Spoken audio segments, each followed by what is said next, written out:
नमस्कार मंडळी. आज आपण सकाळीच कर्जमाफीच्या संदर्भात एक महत्त्वपूर्ण असं अपडेट घेतलं होतं. कर्जमाफीची पहिली यादी आजपासून प्रकाशित केली जाणार आहे. कर्जमाफीची पहिली यादी आज येणार आहे, अशा पद्धतीचा तो व्हिडिओ होता. आणि त्यानंतर आज कर्जमाफीची पहिली यादी सुद्धा आलेली आहे.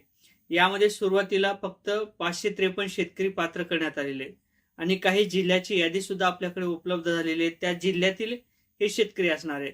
आता जे काही वित्त विभागाच्या माध्यमातून माहिती दिली आणि जे काही सहकारी विभाग असेल त्याच्या माध्यमातून जे काही माहिती दिली त्या पद्धतीने आता शेतकऱ्यांची केवायसी सुरू झालेली आहे. म्हणजे कर्जमाफी ही सुरू झालेली आहे. कर्जमाफीची जी काही 553 शेतकरी आहेत ते कर्जमाफीसाठी पात्र केलेले आहेत.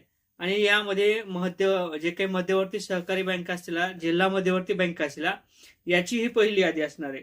आता ज्या पद्धतीने ही केवायसी सुरू होईल, म्हणजेच केवायसीची जी काही प्रक्रिया असेल ती सुरू केली जाणार आहे.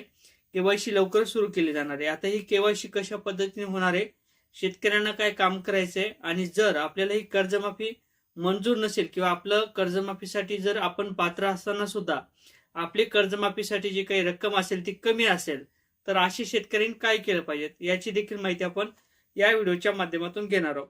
तर मंडळी, कर्जमाफीची पहिली यादी ही जाहीर करण्यात आलेले आणि यामध्ये 553 एवढे शेतकरी कर्जमाफीसाठी पात्र केलेले आहेत. आता जे काही सहकारी विभाग असेल त्याच्या माध्यमातून, जे काही क्युरी असेल त्याच्या माध्यमातून शेतकऱ्यांची केवायसीची जी काही प्रक्रिया असेल ती लवकर सुरू केली जाणार आहे. यामध्ये अमरावती जिल्ह्यातील 58 शेतकरी कर्जमाफीसाठी पात्र करण्यात आलेले सहकारी विभागाच्या माध्यमातून. लातूर जिल्ह्यातील 133 शेतकरी एवढे पात्र केलेले आहेत.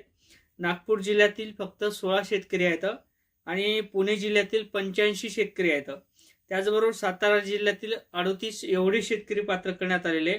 तर ठाण्यामधील 182 एवढे शेतकरी कर्जमाफीसाठी सहकारी विभागाच्या माध्यमातून पात्र केलेले आहेत. आता ही कर्जमाफीची प्रक्रिया लगेच सुरू होणार नाही, कारण तर कर्जमाफीची जी काही शेतकरी असतील ते होतील आणि राज्य सरकार त्यांचं जे काही श्रेय असेल कर्जमाफीचं ते घेईल आणि त्यानंतर शेतकऱ्यांच्या केवायसी केल्या जातील. केवायसीच्या माध्यमातून शेतकऱ्यांची कर्जमाफी ही केली जाणार आहे. आता जे काही मध्यवर्ती सहकारी बँक असेल, जिल्हा मध्यवर्ती बँक असेल, यांची ही पहिली यादी जाहीर करण्यात आलेली आहे. आता कर्जमाफीची जी काही केवायसी असेल ती ओटीपीच्या माध्यमातून होणार नाही.